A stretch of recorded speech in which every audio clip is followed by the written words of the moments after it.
for tonight, we have a treat. You've already gotten a little bit of taste of him. This is Deacon Ricky Malebranche. He is a seminarian for the Catholic Diocese of Arlington. He is in his last year of seminary, and God willing, he will be ordained in June. Yes. In June. So he grew up in Dale City. He's from Dale City, Virginia. Grew up a cradle Catholic, and you'll hear more about his story of his journey and how he ended up in seminary. So without further ado, please help me welcome Deacon Ricky Malebranche. So if you are inclined enough to join me in the name of the Father, the Son, the Holy Spirit, amen. Lord, I beg you to allow me to speak to their hearts. A word that will give them comfort, joy, peace, a way into their lives. And Lord, where I am not prepared, where my brokenness shows, may it somehow be used for your good. That after this time together, they may find a little bigger spot in their heart for you. Not because of anything I've said directly to them, but through the work of the Holy Spirit. And we pray together the prayer our Lord taught us, Our Father, who art in heaven, hallowed be thy name. Thy kingdom come, thy will be done, on earth as it is in heaven. Give us this day our daily bread, and forgive us our trespasses, as we forgive those who trespass against us. And lead us not into temptation, but deliver us from evil. In the name of the Father, and the Son, and the Holy Spirit. Amen. So I just want to first start. He said there's new faces here. I assume if you're a new face, that probably means you're not too familiar with Catholicism. Also probably means you have no clue what the word seminarian means. And seminarian is just a student studying to be a priest. That's it. I go to a seminary. By going to a seminary, I am now a seminarian. That's simple. First stage for Catholics is you go through the seminary, then you get an ordained, what's called a transitional deacon. Next, after that year, you become a priest. So that is what I'm working towards, which is why they call me a transitional deacon, because there are permanent deacons, which as the name implies, they permanently a deacon. Which the difference would then be, when I'm done, I will get to celebrate the Mass, and we'll get to hear confession. And I'm so hyped for that. That's going to be great. It's going to be great. But my journey started when I was very young. The original thing that Mike had sent me was, like, why were you Catholic? Well, that's pretty easy. I was baptized as an infant to wonderful parents. Mom and dad are all in. My mom really in, my dad happily along for the ride. And my brother and sister very much into it, at least through my formative years. So I had a great start. But I want to say, if you're trying to find a way to understand the faith better, I'd say from my journey, 3 things were necessary, and I feel bold enough to say they're necessary for you too, which are relationships, formation, and an experience. See, when you listen to the church fathers, which are people that say, like, so Jesus died in 33. The last apostle died, we'll say in the 90s. That's St. John the Apostle. From about the hundreds to, we'll say around 800, 900 AD, those prominent first Christians we call church fathers, because they were building what we know to be Catholicism now. And so when you listen to, there's a gentleman, St. Justin the Martyr. St. Justin was Greek, philosopher, didn't understand anything about this Christianity. Why did he convert? Because he saw the way other Christians acted. What drew him to Christianity was relationship. And I would say for me, that was the thing that kept me in. First I went to a K-8 Catholic school. Great, good enough at least. But there I met good friends. One in particular is named Phil Coralde. Uncle Phil, I call it because of Fresh Prince. I don't know how dated that make me, but Uncle Phil's my dude. And the summer before my freshman year of high school, Phil comes back from a Steubenville conference. Boy is on fire. I mean, I've never seen a man so joyful, so hyped in my life. And he came, and that was the first time I saw somebody living a Christian faith that I said, I want that. So the next summer, I went. And I came back hyped and joyful. And then a friend of mine, my next door neighbor, wanted to test me. He's like, so what's this Christian thing about, man? I bet you won't say anything right. I started singing in the middle of a mall. I said, don't test me in my faith. Don't do that. They have a very simple song. It's called Jesus is My Best Friend. Jesus, he is my best friend. That's how it goes. In the middle of the mall, I'm singing. The brother's like, okay, that's enough. I said, don't test my faith, young man. Don't test it. And so Phil was huge. But then I realized only after, upon reflection, how the Lord started putting pieces in front of me that I kept walking toward. The next buddy was Ronell. Ronell was 2 years older than me. Ronell I met when I was in middle school, he was in high school. Then, didn't choose it because of him. I went to George Mason 2 years after he went to George Mason. And he was always there pulling me. So in college, I was a little bit arrogant about my faith. I wouldn't have said it at the time, but looking back, absolutely. So when the Catholic group would say, hey, you should come to the Bible study, I said, fool, I'm leading the 7th grade education.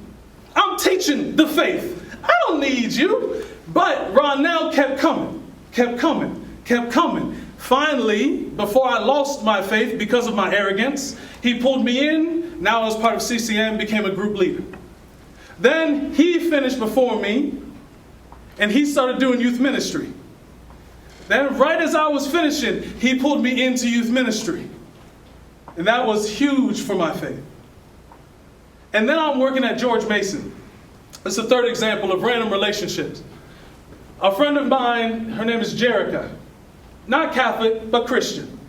I'm praying right before this. We'll say maybe at most 2 weeks. I was working at George Mason in their admissions office, and if you couldn't tell, I don't mind talking.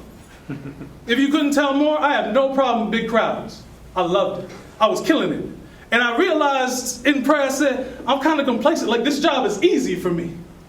So Lord, this is in adoration. If you don't know what adoration is, write it down. That's a question. But I'm in adoration. I'm like, Lord, I want more for my life.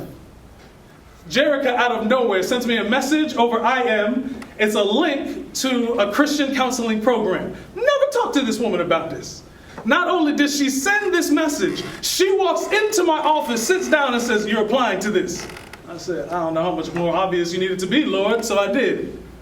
That is what landed me my favorite job of all time, school counseling. So if you don't have relationships with people that want you to find real happiness, which can only be found in the Lord, you will not find what you're looking for. But that's not good enough. And Justin the Martyr would have said the same. That yes, I came for friends, but I couldn't stay for friends. Because if I had no formation in the faith, if I had no education in the faith, and somebody said, hey, I really like you, you really like me, why don't you come to Mass, where we believe a piece of bread and wine become the body and blood of a God who became man. I said, that's enough, I'm out. I'm out, you're crazy. So it takes a formation and education. But then that's why I stayed Catholic in a huge way. Because when you start learning about the history, in 85, so we know the Our Father. Some of us have the additional part that we'll always add to it. Thine be the glory. That was part of the Didache from 85 AD. A Christian book added that. But at that time, there was only one Christianity, Catholicism.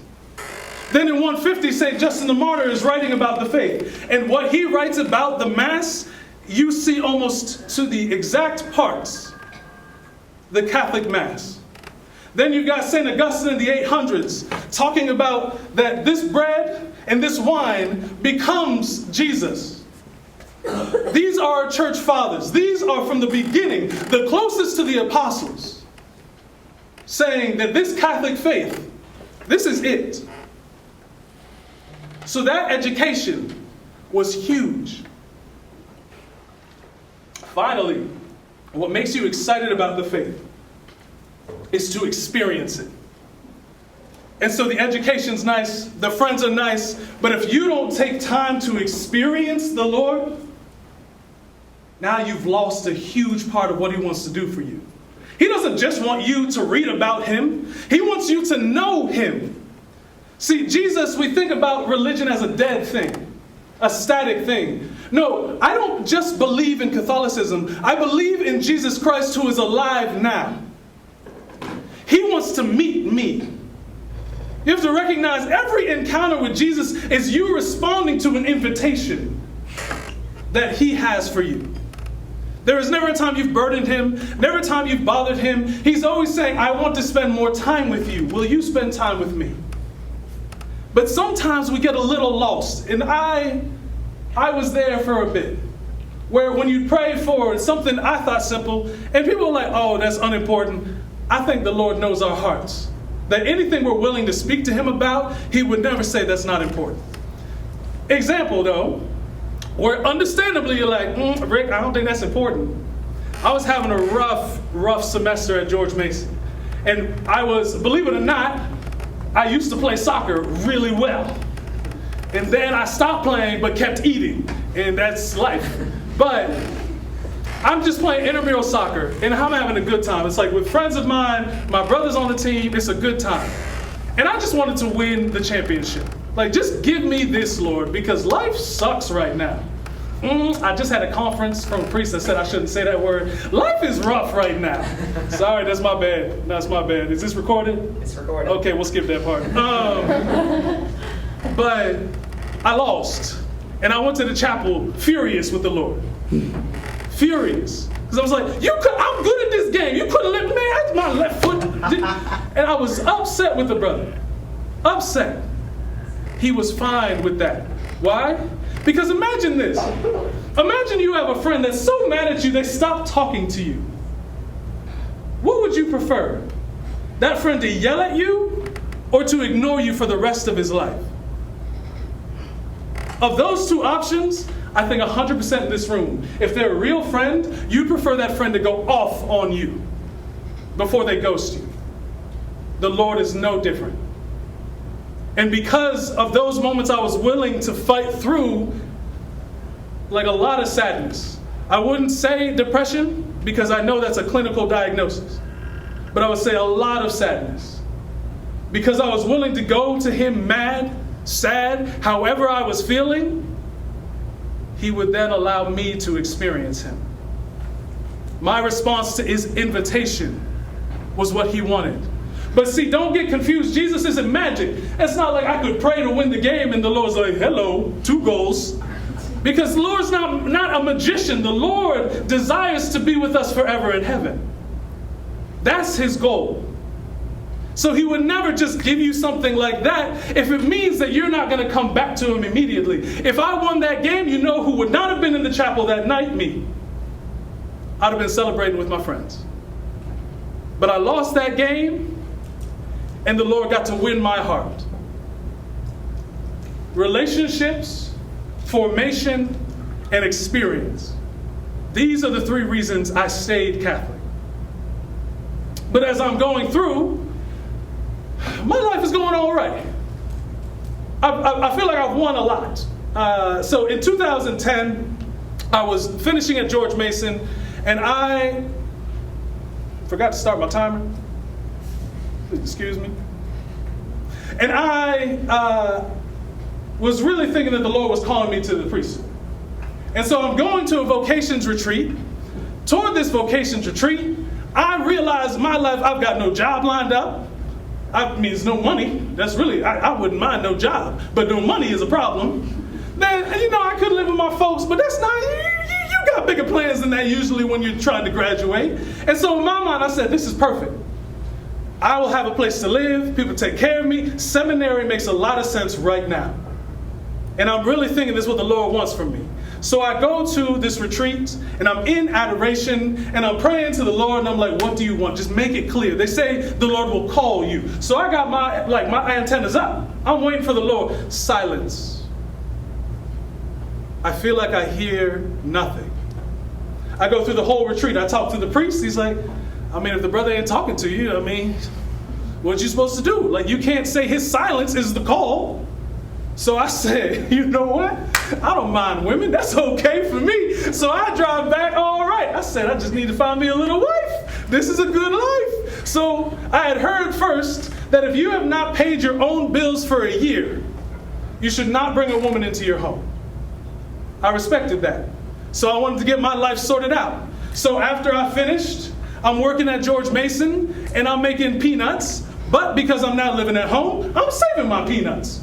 And then I continue on, and I had my friend Jerica start me on this counseling program.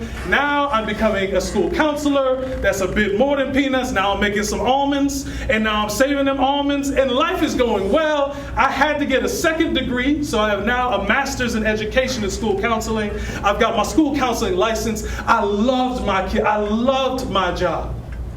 Then my brother and I, we get along great. We bought a house together. I don't think it was financially smart, but I paid for my new car in cash because I could. I mean, life was going well. And then the Lord came back and said, you remember what we were talking about in 2010? And I said, I remember when I asked you and you were silent. I'm ready now for a woman. I've paid my bills. I got a house. My brother and I already agreed. Whoever gets wifed up first, the other's moving out. No problem. Like, we had this thing settled. And now the Lord's like, I want you to drop all of that. And I want you to be my priest. And that made me really sad. Really sad. Because in my mind, I had it all planned out. In fact, I was starting to work on getting an educational doctorate because I was going to I was going to do my school counseling job during the week. And then on weekends, I was going to start running retreats. Boy, I was going to be like Batman. Like, I was going to be doing some normal things during the day and then saving lives at night. This was going to be the life. Had it planned out. Application started. And the Lord was like, no, that's not what I want. And so I went to him, mad, real mad, and let him know how mad I was. And he took it. And then he invited me to this little day away to Mount St. Mary's. Loved ones, them the ugliest dorm rooms I've ever seen. I said, Lord, this is not helping your case. I'm walking through, I said, this is dirty. Like, I'm in the master bedroom. I got 2 showers for no reason. I'm in the master bedroom. And I'm looking at this place like, oh, come on, man. I only do school out of necessity. I don't enjoy it. So I finished my second master's at this point. He's like, yeah, seminary is just 6 more years of school. I said, you are terrible at this selling job. And I'm mad. I'm bitter. And turns out I didn't hide it at all. Like, other people on the trip were like, yeah, you look mad. I said, because I was. And then the Lord brought me into what's an image, like a statue of the agony in the garden. For those of you that don't know this moment, most of us know, to some extent, Jesus died for us. But in a very human way, he didn't want that. And in the agony in the garden, he is struggling and asks the Father, if there is any other way, please let that be the way you choose. But not my will, but yours be done. That story sticks with me because that's the only part of Jesus' story that I could really relate to. Like, I can't heal people by touch. Nobody can touch my cloak and walk away healed. People don't really come, like, if Beyond the Classroom wasn't here, most of y'all wouldn't be here. Let's not act like I'm some super, like, teacher or anything like that. I recognize my life. But he said in that moment to me, you've been saying what you want. You have not said, but yours, Lord, your will be done. And I just dropped my guard. I said, well, sure. Okay. And I start the process. And it's not been easy. It's not been fun. But June 7th, 2025 is going to be the best day of my life. Because that day I will get to bring the Lord to people in such a real way. And my students, the ones that I love, the ones that I was afraid to leave, we would talk about some real stuff, some real struggles. Do you know how awesome it will be to have that same conversation and say, hey, do you want me to hear your confession now? Life changing in a way I could never do before. life-changing. And for time's sake, I was going to pause here, but allow me to continue. See, this is why I stayed Catholic. This is how I got to where I was. But there were two ways that the devil could find brokenness in me. Two, I would combine into one, and the other on its own. First of which is when I was in 4th grade, I was supposed to become an older brother of 2 twins, Jennifer and Stephanie. It's been nearly 20 years, and I still cannot speak about them without losing it. Because we had everything. We had the double stroller, the clothes. We were ready for them. I was in my head, I was already an older brother. And the Lord decided that he was going to see them before me. The other was my buddy Ronell. See, 2 years after he had got me into youth ministry, he passed away. And I didn't recognize what I had in him. Like I'm still now looking for a friend like I had in him. And these were ways that the evil one could weave into my life and say, see, you'll never belong. Like the Lord's taken everything you wanted. The other was my blackness. This is how a normal room looks to me. And I never really understood until I was in college. And there was one girl, I'm handing out cups, not mugs, but cups for CCM. And she's like, wait, you black and you Catholic? I was like, I thought that was weird. I didn't see too many of me in the church I went to, and you've now confirmed it for me. And then as things kind of started bubbling up with Obama, bubbling up more in 2016, and then erupted in 2020, I'm reflecting back on little moments of my life where I really didn't feel like I belonged, but I was told to just belong. So I tried to. Like when I was in middle school, somebody thought it was funny. This is a Catholic middle school. And he's like, hey, what do you call a black person with a peg leg? Poop on the stick.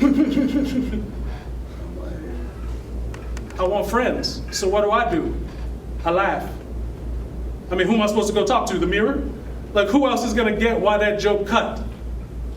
And so I laugh. And that cuts. And then there's little moments where I just feel off. Anytime slavery comes up and you feel the class not wanting to stare at me, but like, well, what's your thoughts?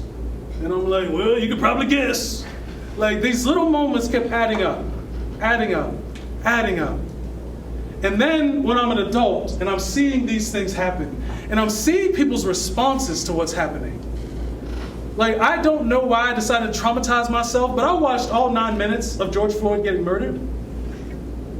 And that changes a human, to watch another person die.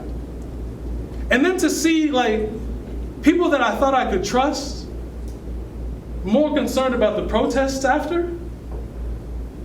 I said, I haven't even processed what I just saw. And you're worried about Target. And so my question never was, should I be Catholic? But my question was, Lord, can I be your leader in this church? Is that something I can authentically do? And we had a moment, I don't remember, this is kind of sad to say, I don't remember which black person was murdered. But we had a memorial when I was at Mount St. Mary's, and they invited me to give a prayer. And I'm sitting with it, and I said, I don't know what to authentically say, Lord. And he brought me to the words of Peter, which is right after it's the hard teaching of the Eucharist. He's just lost disciples, and the Lord looks at his apostles and said, will you leave me too? And all I could hear was Peter's words whispered in my head, to where else do I go, Lord? You have the words of everlasting life. And that's what carried me. Where else am I going to go? And then I started really thinking about, what is the purpose of evil? Like, what is the evil one trying to do in your life? is to separate you from the Lord. What do we know racism to be? Evil. So what is the purpose of racism? It's to separate me from the Lord. And it almost worked. Because as a non-priest Catholic, I could choose where I wanted to go to worship. I could find the one community of color we have in our diocese and just drive there every weekend and feel edified that at least I got 30 people that look like me that I can work with. But the Lord wanted to draw me out, and I was talking to a friend of mine. And this friend, I was like, I don't see any saint that I can emulate. I don't see any priest that I can emulate. Like, who am I supposed to look to figure out how to be me and be a priest? And he said, Ricky, what if you're the one that's supposed to figure it out for other people to look to? I said, oh, I didn't consider that. Because that cross feels way too heavy for me. But that's what I think the Lord is asking for. And I don't share that with you so you have you reflect on just blackness. I share that with you because there is something in your life that makes you feel like you don't belong. There is something in your life that the evil one can sow through and weave that you're not good enough. You're not worthy. You're ugly. You're not smart enough for this. And he's working through that to try and tear you down. And you might be so far from the Lord that you don't even understand that good and evil are at work. But he does. And if you're far away from the Lord, one step closer to the Lord is not good enough for the evil one. And he wants to keep dragging you and dragging you. And you know what he puts into place? So you know what? Why don't you try to be really good at that sport? Why don't you make that your God? I never use that word, but that's what it becomes. You know what? You need more money. You should try and get a better job. What's that? You making 100,000? Well, that brother over there making $1 million. You're not going to keep up? You should make money your God. Oh, what's that? You like to work out? Why don't you make your body your God? Or why don't you make somebody else's body your God? All of those lead to the death of your soul. But that's what he's giving you in front of you. That when he's telling you you're not good enough, this is what he's saying, but this will make you good enough. And all of those are a lie. And you can play each one of them out on your own. That when you hit 50, will you even possibly be as good at that sport? It's not possible. Time wins. Money is to make you get things that will bring you happiness. So if you're chasing the means to happiness, you're always chasing emptiness. And in the same way, athletics will fail you, so will your body. And if that's what you're seeking in another, you're going to keep having to chase younger and younger and younger because time wins. There is only one God. And when you look at the history through formation, there is only one faith. That is why I said, fine, Lord, I will give up everything to be yours so that I can make other people yours too. That's my story.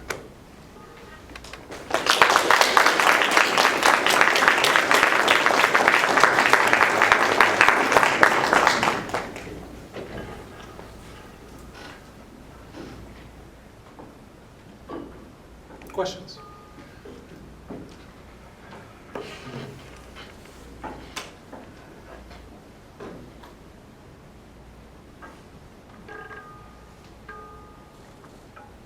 How did you know the Lord was calling you to the priesthood? Like, was there a specific moment that happened, or was it just like you kind of heard him talking to you? Like, how did you know?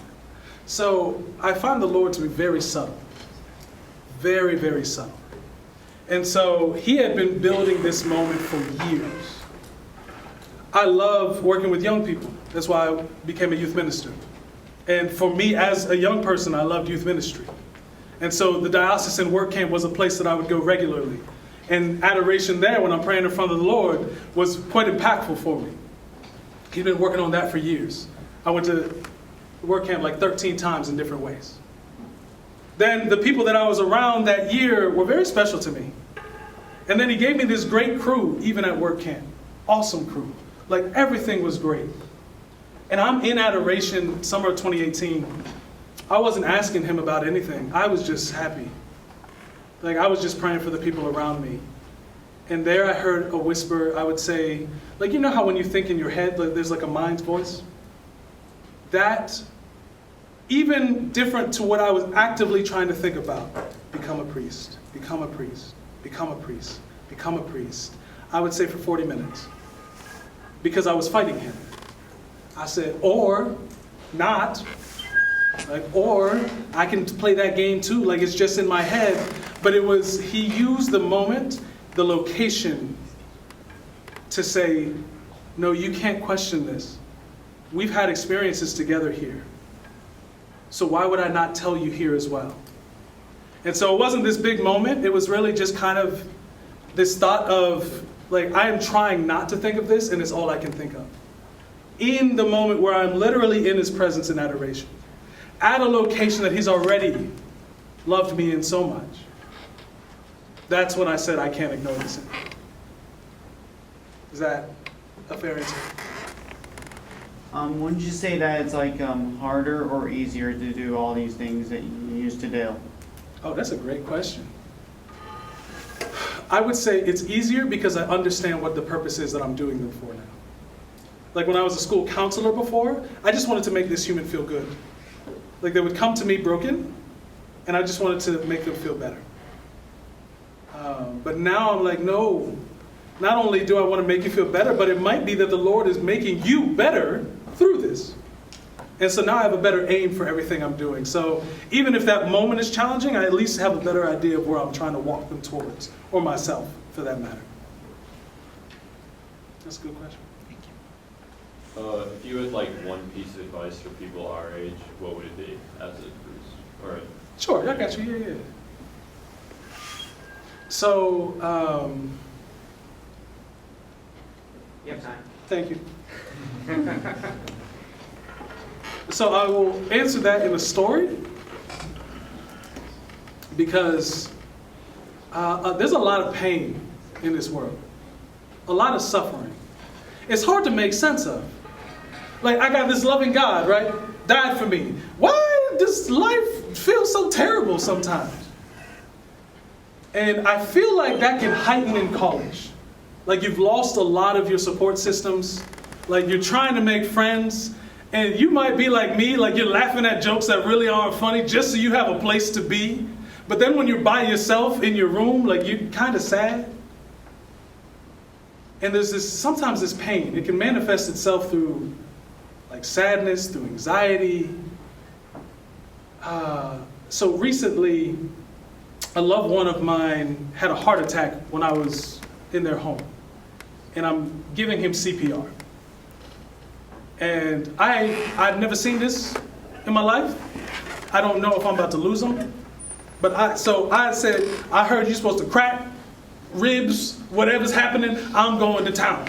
I said, if there's something I can do to save this man, I will. Then the EMTs come, they start doing the same thing. He gets to the hospital, they put the stent in, everything's going all right. You know what was left? What hurt the most after the heart attack? Were the compressions to the chest. That pain was what hurt the most. Even though he had a heart attack, that part was easy. It was the pain left to revive him. And I felt terrible. Like if I didn't push so hard, or wasn't even necessary for me to give it to him. My advice is to recognize the pain as the Lord trying to revive you. I was not about to watch him die. So even though I was crying in the room, but hidden, I didn't want him to panic. So I'm, trying to suck it in. He's complaining of his chest. That's all he's complaining about. In my head, I'm the reason he's in pain. But that was what I needed to do to save his life. Pain may be the way the Lord is saving your life. Because if you're in pain, that means you need help. And you need to find help. The best help comes from the one that created you. But then he may guide you to natural help. So any pain you feel is not because the Lord abandoned you, it's because he's trying to revive you. That's my advice.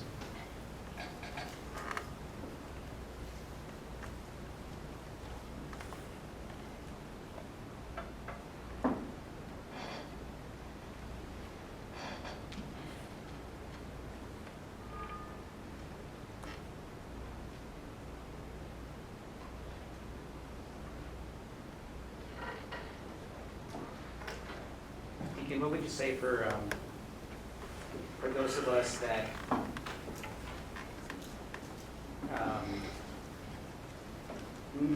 we know what's right, but we still keep doing the wrong thing, like we're in a rut, in a bad habit, and we know that we need to get out of it, but it somehow still feels comfortable being where you are, and what can somebody in that situation do to get out of a bad habit, maybe it's sin, and I mean, what can God do to help with that? Because maybe for some of us, it's just, if I turn to God, it's just guilt, so I don't even want to go that direction. So I want to make sure that there's a distinction in your mind between relief and peace. When we sin, or when we're trying to find something that will break up how we feel, we're looking for relief. When you choose whatever's trying to give you relief, you'll need to seek it out again. So when you're looking for relief, you keep seeking relief. Generally, relief leaves you empty after, usually makes you feel worse than you started. Peace comes from actually handling what this is the manifestation of. So let's say it's drinking. Your drinking isn't the real problem. Your drinking is the manifestation of a deeper issue. That your drinking is giving you relief, and then it makes you sad. And so you try to relieve yourself some more. What you need to find is the actual author of peace.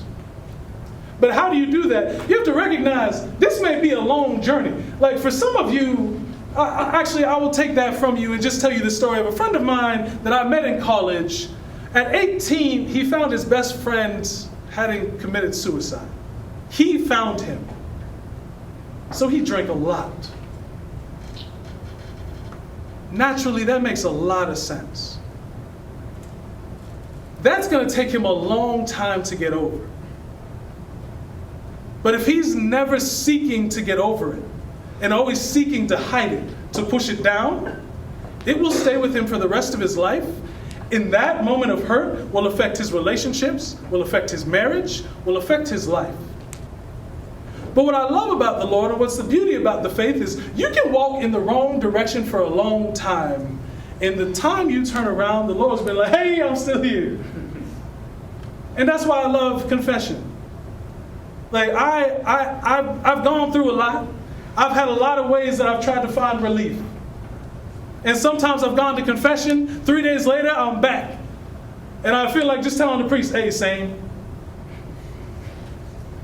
There's a story of where the Lord walked miles in the wrong direction talking to this couple so that they could recognize him in the end. He'll walk miles in the wrong direction for you. You could be going so wrong, so far the wrong direction. And the Lord's like, hey, anytime you want to chat, I'm right here, brother. You want to keep, okay, that alcohol, okay, you try it again. Okay, yeah.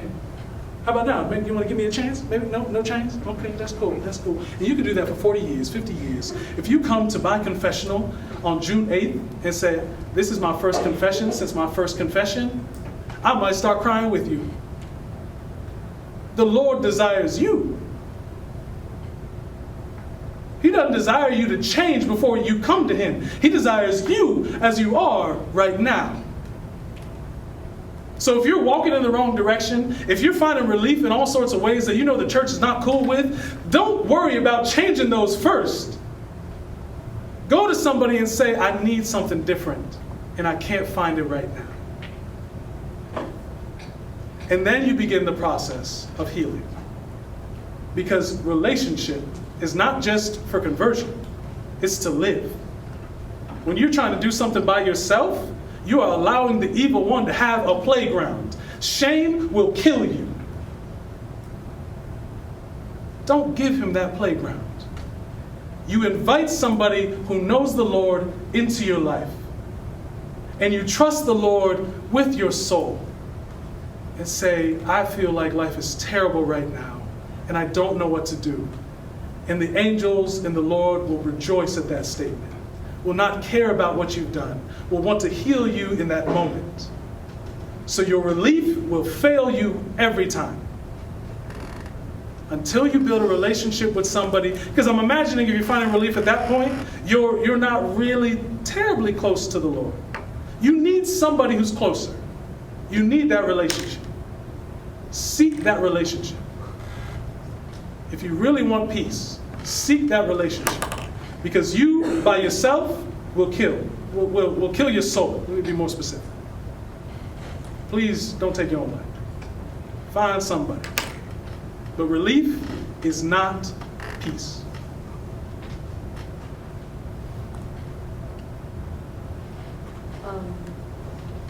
I think me and a lot of young Catholics kind of struggle, especially right now, with people who are trying to hide prejudice and hate behind their religion, and I think you've probably experienced some of that yourself. I didn't want to go there, but you got it. And I just kind of want to know, how do we approach that? I think I actually connected to even this other conversation. Like, if you see a friend drinking a lot, you don't say, why do you drink? You say, what are you struggling with? When somebody manifests racism or prejudice, that's alcohol.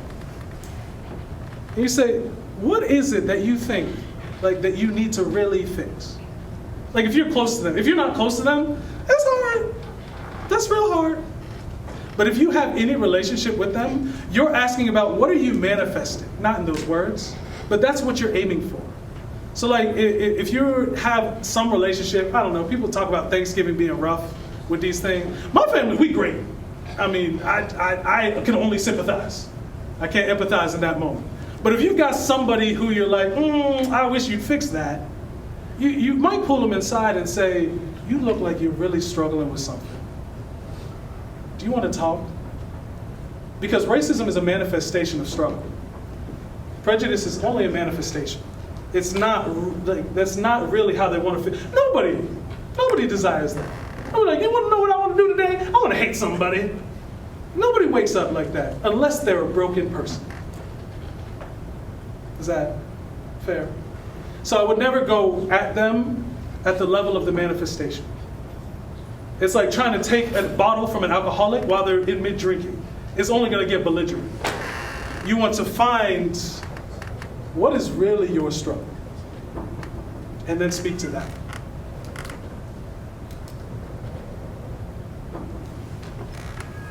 That's a good question.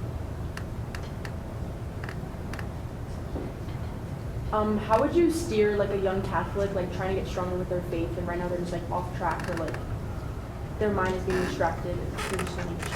Yeah, I would actually start with the gospel. I think a lot of people don't know all the stories. I mean, Jesus is pretty legit. Like the story, like especially Mark. Like Mark doesn't play. He doesn't talk about, and then Jesus was a baby. Mark go in, he's like, then he was healing somebody. Then he was healing another person. So I would start with Mark. Because then you can really say, at least I'm, like if I don't feel like the Lord is talking to me, if you got a Bible, especially if the Bible got Jesus' words in red, now you know the brother's talking to you. Like he put this in a book for you. And so I'd say on a very simple level, that's where I would start. Like, I think relationships can be hard to build because that would be my desire for that person. But if they're struggling, I say if you can get into a chapel in front of our Lord himself and read his words and let them work. That would be my simplest first step. Is that okay? Yeah. Could I give you more? I mean, that was good. That was good? Okay. Yeah. I actually have a follow-up question to that. Very similar.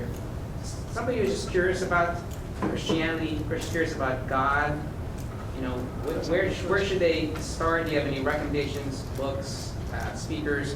But then also, if they're particularly interested in the Catholic faith as a further step, what would your recommendation be for somebody like that? Just curious, I don't want to dip the toe. You know, where do they start? I would go with Ascension Presents. Father Mike Schmitz, you've probably seen him, Bible in a Year, all this stuff. I think he's the most pastoral, and I suggest that because YouTube is private. So if you're like, I don't want anybody to know, but I'm kind of considering the Lord, that's a great place to start. So if you go to Ascension Presents or Ascension Press, Ascension something, you'll see a ton of videos with just different titles. And they're all between like 5 to 8 minutes. And then you put them on like time and a half speed. You saving time, learn about the Lord. I would say that is if you're really trying to just dip your toe and you secretly don't want anybody to know, I would start there. The next place I would start is like, you can kind of do a flyby through a Catholic event and see like who might be someone I could talk to there. Because I think most of the people that are regulars, if you're like, I don't want anybody to know, but I'd like to chat a little bit more, they'll keep that secret. That would be another step. The other one, if you're feeling bold, which would be my larger suggestion, is just go into the chapel and sit there.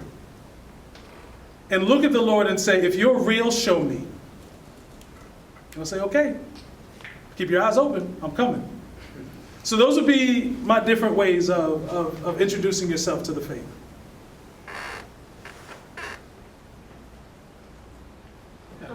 How did you find the meaning of your Lord? Because personally, I don't know the meaning of it. You don't know the meaning of your Lord. Give me a little bit more so I can be more specific. I don't know what like the Lord means to me. I personally don't really like. I feel guilty sometimes in that, like writing like in my Bible what the Lord means to me, and like it gives me like relaxing like times in myself where I personally go through it a lot, and it gives me guilt, and like I tend to figure it like. Question like, what does this actually mean to me? That's a great question. And I don't want to give you a patronizing answer, so give me a moment.